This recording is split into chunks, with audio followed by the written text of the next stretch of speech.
E os produtores de trigo do estado do Paraná já deram início ao plantio da nova safra. Mas por lá, os triticultores estão plantando trigo no pó. Lavouras que já foram semeadas não conseguem germinar de maneira satisfatória ou nem sequer vão conseguir passar por essa fase de desenvolvimento.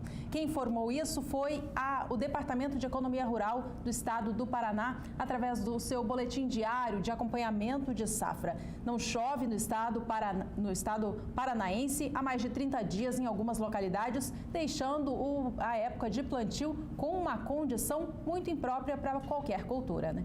Olha, no estado do Rio Grande do Sul há uma série de incertezas. Apesar de já estar muito próximo o fator de plantio para os gaúchos, por lá os produtores ainda estão em busca de elementos que são básicos para a produção. Entre eles, as sementes, estão buscando sementes e também crédito agrícola para custear essas áreas de cultivo. O que vem acontecendo? Com a mudança no mercado, principalmente focalizando no dólar, a importação, e o Brasil não é autossuficiente em relação à produção de trigo, a importação de outros países fica mais cara. Então, há uma certa pressão sobre esse fator de produção de trigo no país e o produtor gaúcho vem em busca agora de crédito rural para conseguir fazer esse cultivo. Não se sabe se a área cultivada com trigo no Rio Grande do Sul vai realmente crescer como está sendo previsto. Isso por conta do clima que não está sendo favorável. Vamos saber agora com a Juliana Rezende, então, como que fica daqui para frente o clima para a região sul do país para os triticultores.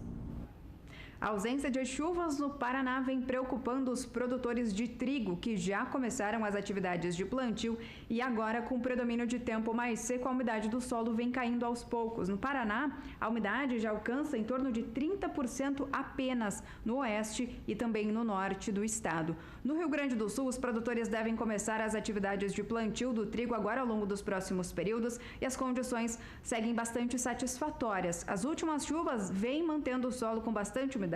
Os índices ficam um pouco mais elevados nos municípios que estão mais próximos do Uruguai, então por conta disso as condições no Rio Grande do Sul seguem melhores para o trigo do que no estado do Paraná. Nos próximos dias tem previsão de tempo firme em grande parte da região. Uma massa de ar mais seco é que vai passar a atuar na região e acaba por inibir a formação de instabilidades. Essa chuva vai ficar mais concentrada somente na faixa leste do Paraná, de Santa Catarina e também alcançar o nordeste gaúcho.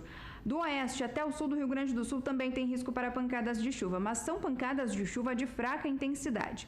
Ao longo da segunda semana é que a chuva retorna de maneira mais abrangente para a região. Entre os dias 10 e 14 de maio, as instabilidades agora passam a se espalhar pelos 3 estados da região sul. O Rio Grande do Sul é que ainda recebe as pancadas de chuvas mais significativas, especialmente a fronteira oeste, que é onde os acumulados devem ser mais elevados, em torno de 30 milímetros em 5 dias. No Paraná, a chuva ainda deve vir de maneira mais significativa, só que o volume já não deve ser tão elevado, ficando em torno de 5 milímetros em grande parte do estado, apenas na faixa oeste, na região de Foz do Iguaçu, é onde a chuva deve vir um pouco mais intensa. Ao longo do terceiro e último período, entre os dias 15 e 19 de maio, essa chuva ainda vai seguir atuando em grande parte do Rio Grande do Sul e também no Paraná, só que essa chuva não deve ganhar muita intensidade, então ainda deve persistir com baixo volume de água e também de maneira mais irregular. Então, durante as próximas semanas, tem previsão de chuva tanto no Rio Grande do Sul, como também no estado do Paraná. No Rio Grande do Sul, essa chuva deve seguir mantendo o solo com bastante umidade, beneficiando